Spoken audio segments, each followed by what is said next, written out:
আসিয়া প্রার্থনা করেছিলেন, মালিক তুমি তোমার জান্নাতের বাগানে আমাকে তোমার কাছাকাছি একটা ঘর ভিক্ষা দাও। রব্বুল আলামিন সেই কথা মঞ্জুর করেছেন, কোরআনে স্পষ্ট আল্লাহ লিখে দিয়েছেন, ঠিক না? সেই বিবি আসিয়ার কথা আবার সুরে সুরে বলছি। কেন বিবি আসিয়া জান্নাতের বাগানে ঘর চাইল? একটাই কারণ, রব্বুল আলামিনের উপর ঈমান এনেছিল অটলভাবে। তিনি ফেরাউনের উপর ঈমান আনতে চান নাই, ঠিক না? ফেরাউন তাকে অগ্নিকুণ্ডে নিক্ষেপ করছে, অগ্নিকুণ্ডে নিক্ষেপ করছে। এই মুহূর্তে তিনি রব্বুল আলামিনের কাছে বলল যে আমি তো চলেই যাচ্ছি তোমার কাছে, তোমার জান্নাতের বাগানে তোমার কাছাকাছি একটি ঘর আমাকে ভিক্ষা দিও ইয়া রব্বুল আলামিন, ঠিক না? সেই কথাই সুরে সুরে বলছি।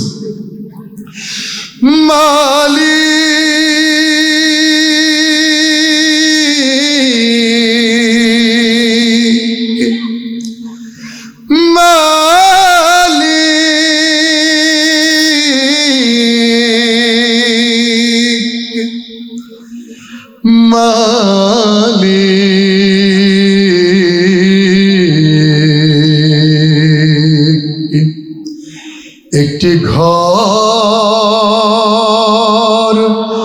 বানিয়ে দিও,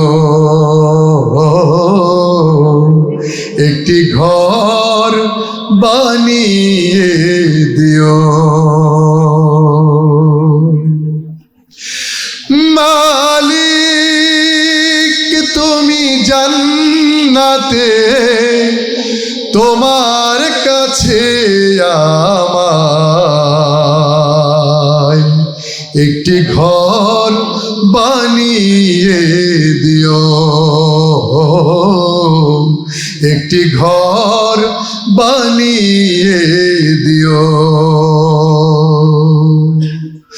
সে বিভীষিকাময় মহাদিনে তোমার প্রতিবেশী করে নিও, মালিক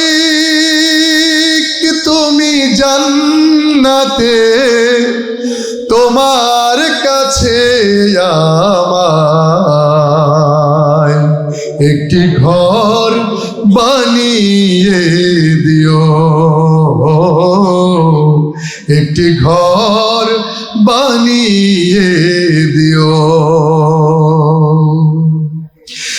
যেদিন কেহ আসবে না কারো কোনো কাজে, যেদিন পাপী পাপের বোঝায় মরবে লাজে, পুলসিরাত পার হতে গিয়ে পিছলে যাবে কত পথিক, আবার কেহ পুণ্য নিয়ে পার হয়ে যাবে ঠিক ঠিক। সে মহাদিনে মহাক্ষণে, সে মহাদিনে মহাক্ষণে পার করে তুমি দিও,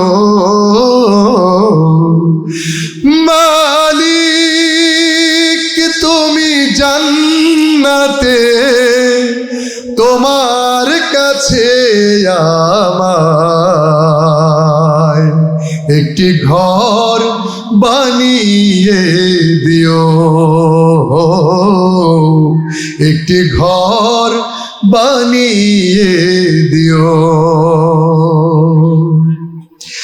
তুমি দিও হাউজে কাউসারের পাশে স্থান, দিও তুমি শীতল রোষের নিচে সম্মান,